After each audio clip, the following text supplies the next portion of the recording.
Jamaah Jumat yang dimuliakan Allah Subhanahu wa ta'ala, la taqraba hadhihi syajarah, jangan kalian dekati pohon ini, fatakuna minaz zalimin, nanti engkau dan istrimu menjadi orang yang zalim. Fa'azallahuma syaitan, setan menggoda mereka. Fawaswasa lahuma, setan berbisik ke hati mereka. Akhirnya mereka kalah, melanggar perintah Allah.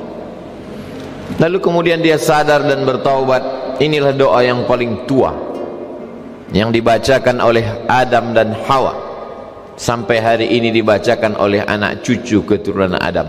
Rabbana zalamna, kami sudah menzalimi diri kami.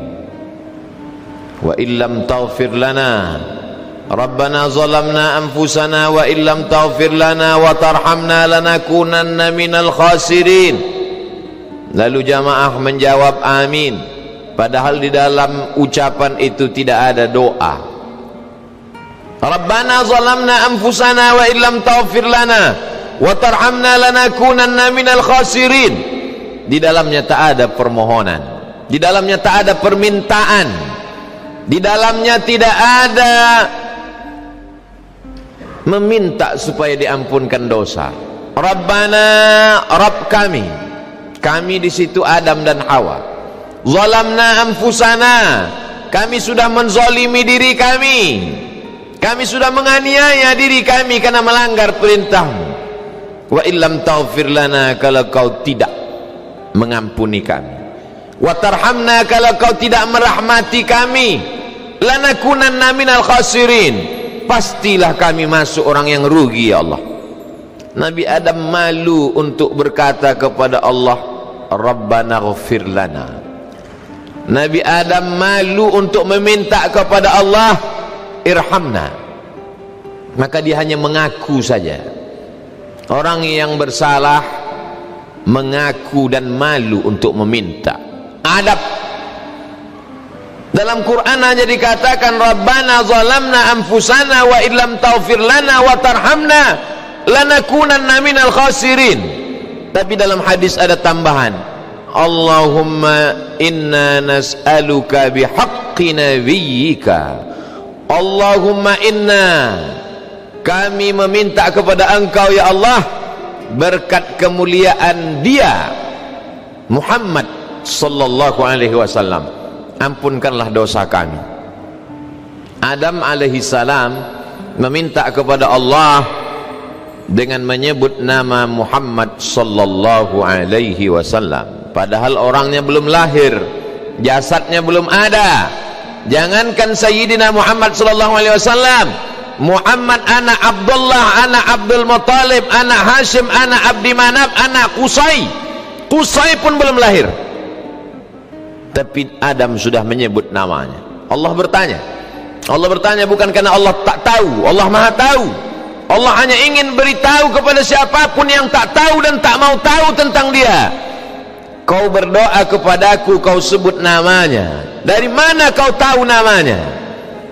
Lamma khalaqtani, ketika kau ciptakan aku, min turabin, dari tanah, nafakhta fi ruhi, kau tiupkan ruh ke dalam tanah itu.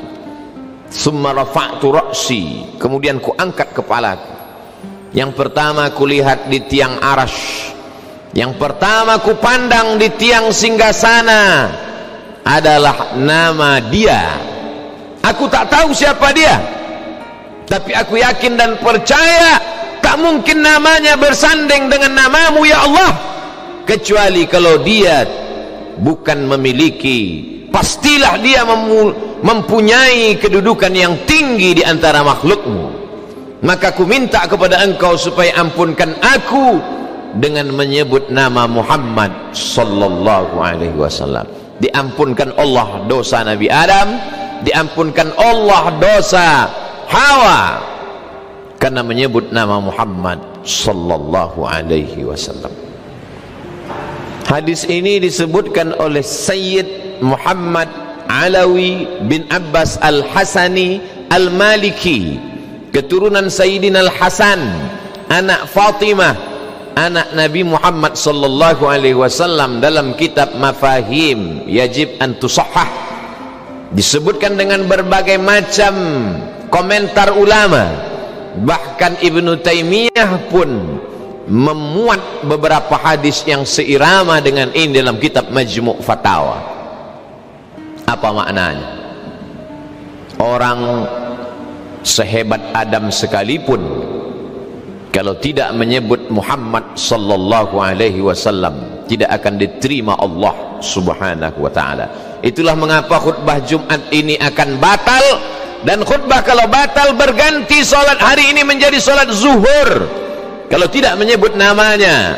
Rukun khutbah Jumat ada hamdalah, memuji Allah. Setelah itu mengaku asyhadu anna Muhammadan Rasulullah. Setelah itu Allahumma salli ala sayyidina Muhammad wa ala ali sayyidina Muhammad. Khatib yang lupa membaca rukun khutbah diingatkan oleh jamaah, lupa menyebut nama Muhammad sallallahu alaihi wasallam. Salat menyebut nama Allah, Allahu Akbar, tapi kalau tidak menyebut namanya maka salat itu batal. Seorang yang suci badannya, rumahnya, pakaiannya, batinnya, tapi kalau tidak menyebut Muhammad sallallahu alaihi wasallam tak diterima Allah. Qul, katakan ya Muhammad sallallahu alaihi wasallam, in kuntum tuhibbunallah, kalau memang betul kalian mencintai Allah, kalian percaya kepada Allah, fattabi'uni, ikuti aku.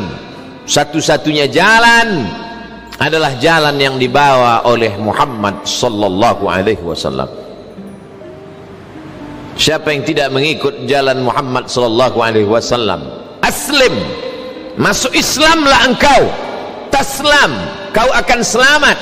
Wa illa fa'alaika dzambul arisiyin, kalau kau tidak masuk Islam, semua dosa orang Eropa kau yang akan menanggung. Surat Nabi Muhammad SAW kepada Heraklius, raja Romawi, dia kirim raja-raja itu surat, aslim, masuk Islam kalian, taslam, kalian akan selamat. Ajaran Musa, ajaran Ibrahim, ajaran Isa, ajaran Nuh termansuh sempurna setelah datangnya Nabi Muhammad sallallahu alaihi wasallam. Inna dina indallahi Islam, agama yang diridhai Allah, yang diterima Allah, Islam. Siapa yang mencari jalan selain daripada jalan ini, maka dia tidak akan menemukan, karena jalan itu sudah ditutup. Al-yauma akmaltu lakum dinakum, hari ini kusempurnakan bagi kamu hai seluruh manusia agamamu. Al-yauma akmaltu lakum dinakum wa atmamtu alaikum ni'mati, hari ini sudah kusempurnakan nikmat yang paling sempurna.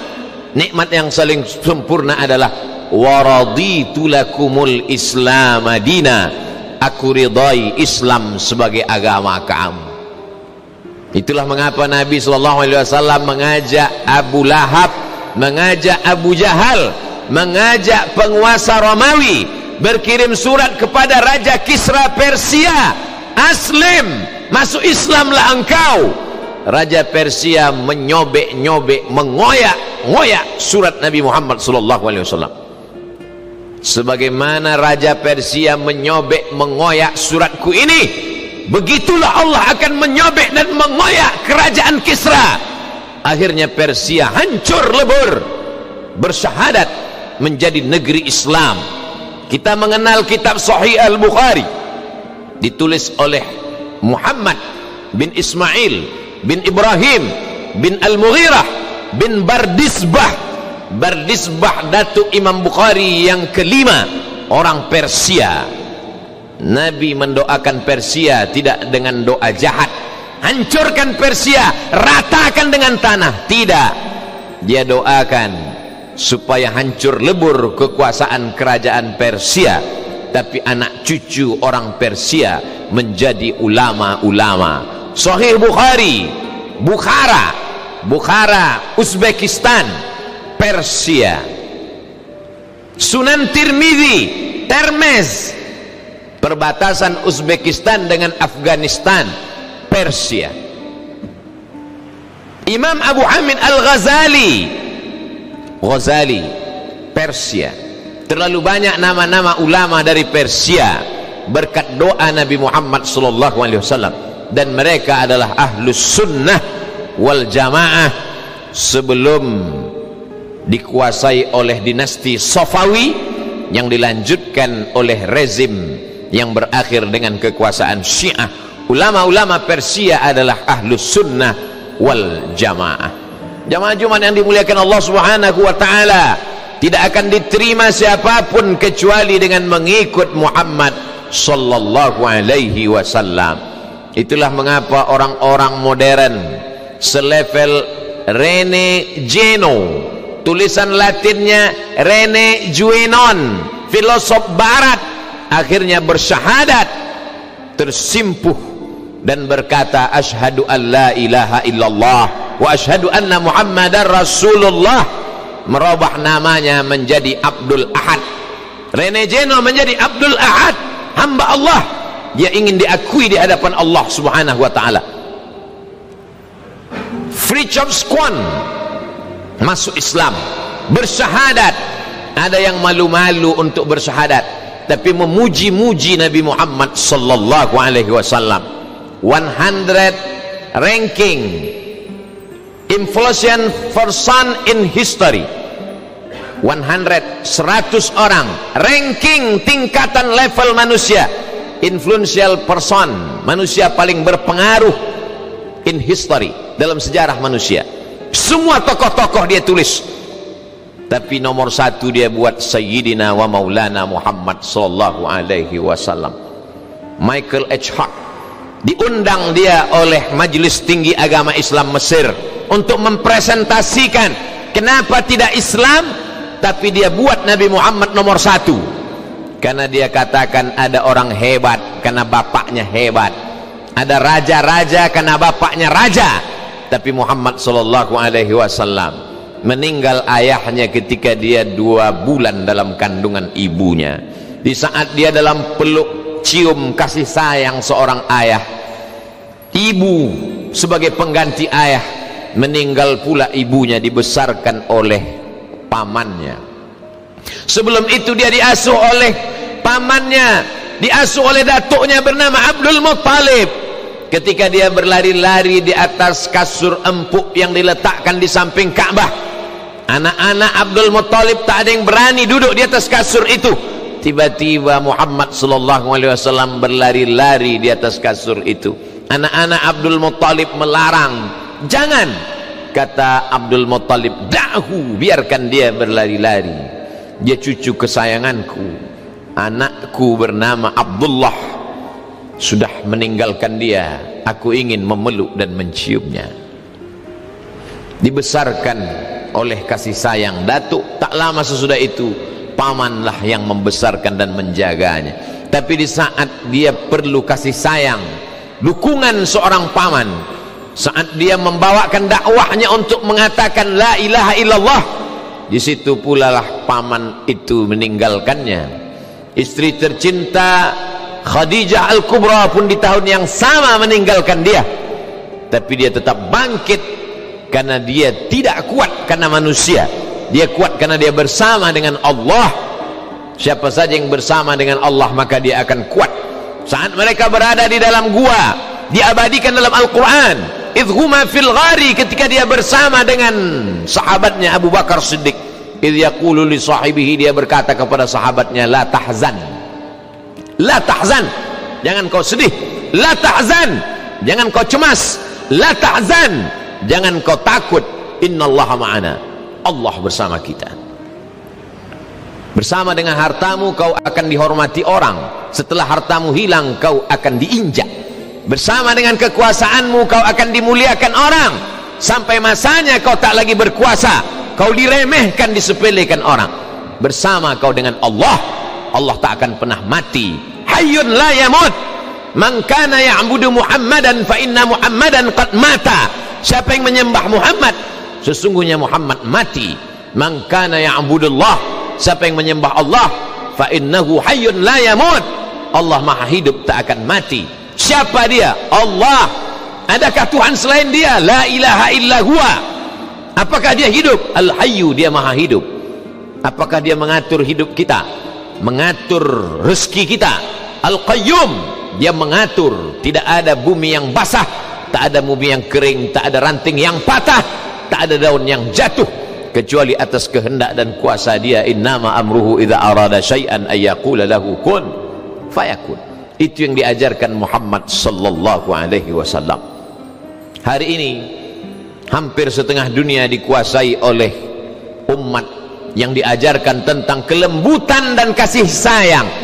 Satajiduna rijalan fis sawami', kalian akan bertemu dengan pendeta-pendeta di rumah-rumah ibadah tidak Islam, non muslim, tak menyembah Allah. La ta'ridu lahum, jangan ganggu mereka, jangan ganggu pendeta-pendeta. Khutbahnya ketika melepas pasukan, dia tidak berkata hancurkan, ratakan dengan tanah, bakar, bunuh. Satajiduna rijalan fis sawami', kalian akan bertemu dengan pendeta-pendeta di rumah-rumah ibadah. La ta'ridu lahum, jangan ganggu mereka. La taqtulu sabiyan murdi'ah, jangan bunuh anak kecil yang sedang menyusui. Wala syaikhan faniya, jangan ganggu orang tua renta. La tahdimu buyutan, jangan hancurkan rumah karena rumah tak bersalah. La ta'qiranna nakhlan, jangan cabut pohon korma. La taqta'unna syajaratan, jangan potong pokok kayu. Dulu mereka kalau berperang hancurkan rumahnya, bakar pokok kayunya, hancurkan kurmanya biar mereka tidak makan. Dia datang dengan ucapan wa ma arsalnaka illa rahmatan lil alamin. Dia bisa saja memanggil Jibril, Mikail, Israfil, Israel, malaikat maut untuk meratakan musuh-musuhnya. Ketika giginya patah, pelipisnya berdarah, sahabat-sahabat meminta. Setiap nabi punya do'awatun mustajabah, ada doa yang mustajab, ada doa yang makbul. Memintalah ya Muhammad, inilah masanya. Dia terdiam, dia pergi bersembunyi di balik bukit Uhud bersama sahabat-sahabat yang melindunginya. Kenapa engkau tidak panjatkan doa itu ya Rasulullah? Padahal kalau kau panjatkan doa itu, rata Makkah itu dengan tanah, mati Abu Lahab, Abu Jahal itu, semesta alam yang tidak bersimpuh sujud kepada Allah, mereka akan binasa. Biarlah kusimpan doa itu syafaatan li ummati, menjadi syafaat bagi umatku pada hari kiamat nanti. Begitu sayangnya dia kepada kita. 14 abad yang lalu dia sudah mengenang kita, 14 abad yang lalu dia sudah merindukan kita. Lalu apa yang kita ajarkan tentang dia kepada anak-anak kita? Hari ini hari Jumat, tapi hari ini juga adalah hari 1 Rabiul Awal, bulan kelahirannya. Buatlah pengajian tentang kelahiran Muhammad sallallahu alaihi wasallam. Besok hari Sabtu, hari Ahad, bawa anak-anak ke toko buku, belikan buku sejarah Nabi Muhammad sallallahu alaihi wasallam. Kalau belum mereka baca, nanti sesudah kita mati, mereka akan buka, meleleh air mata mereka mengenang kita, membelikannya, dan dia pun akan ajarkan itu kepada anak cucunya. Kita tidak penulis buku, kita tidak ulama yang dapat bercerita tentang dia, tapi kita sudah mengenalkan orang yang luar biasa itu. Semesta alam ini tidak akan ada kalau tidak ada Muhammad sallallahu alaihi wasallam. Kalau memang dia orang yang paling dicintai, kenapa kakinya berdarah sampai terompah kayunya basah? Datang Jibril alaihi salam, ya Muhammad, kalau sampai menetes darah itu ke tanah, kuratakan Taif itu semuanya hancur. Dia menyapu, mengusap, membersihkan darah kakinya agar jangan sampai menetes ke tanah, karena sayang kepada orang Taif. Apa doanya? Allahumma, ya Allah, akhrij min aslabihim man kana ya'budullah wa la yusyrika bihi syai'a. Keluarkanlah dari tulang sulbi orang Taif itu anak cucu keturunan yang akan menyembah engkau dan tidak mempersekutukan engkau dengan apapun. Dia datang tidak dengan kekerasan, dia datang dengan kelembutan, supaya kita sadar bahwa kita mengikut Nabi yang memasukkan kita ke dalam surga karena kelembutannya, karena syafaatnya. Semoga bulan Rabiul Awal ini bulan kita untuk mengenalkan anak-anak kita. Setelah mereka kenal, lalu mereka menjadi cinta. Setelah mereka cinta, mereka akan berkorban, menghabiskan hartanya untuk menolong agama yang dibawa Muhammad sallallahu alaihi wasallam. Mereka akan membangun masjid, mereka akan mendirikan sekolah tahfiz Quran gratis. Mereka tidak akan berhitung untuk agama. Kenapa? Al-hubbu yu'mi wa yusim. Orang kalau sudah cinta, matanya akan menjadi buta, telinganya akan menjadi tuli. Dia tidak akan mendengarkan yang lain. Yang dia dengarkan hanyalah sabda Muhammad sallallahu alaihi wasallam. Yang dia pandang tidak yang lain, yang dia pandang adalah ajaran. Biarlah anak-anak itu menjadi anak-anak yang jatuh cinta kepada Nabi Muhammad sallallahu alaihi wasallam. Barakallahu li wa lakum fil Qur'anil azim wa nafa'ani wa iyyakum bima fihi minal ayati wadh-dhikril hakim wa taqabbala minni wa minkum tilawatahu innahu huwal ghafurur rahim.